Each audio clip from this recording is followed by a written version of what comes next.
Megastar Chiranjeevi కొత్త Telugu Sankranti cinema మనశంకర Varaprasad గారు release అయి నిన్న సోమవారం ఫిబ్రవరి 9తో 29 రోజులు కంప్లీట్ అయింది.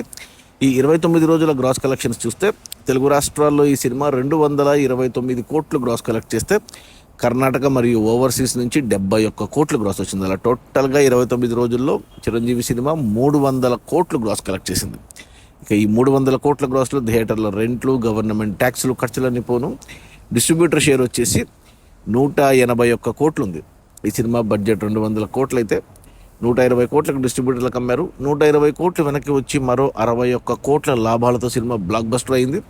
సో ఈ రోజుతో సినిమా థియేటర్ రన్ కంప్లీట్ అవుతుంది 30 రోజులకి. రేపు ఫిబ్రవరి 11 నుంచి అంటే బుధవారం నుంచి జీ5లో ఓటీటీలో స్ట్రీమ్ అవుతుంది. ఇక ఎవరైనా చూడని వాళ్ళు ఉంటే ఓటీటీలో చూసి ఎంజాయ్ చేయండి. అది మన చిరంజీవి కొత్త తెలుగు సంక్రాంతి సినిమా మనశంకర వరప్రసాద్ గారు రిలీజ్ అయిన మొదటి 29 రోజుల్లో 300 కోట్ల గ్రాసు. అందులో డిస్ట్రిబ్యూటర్ షేర్ వచ్చేసి 181 కోట్లు.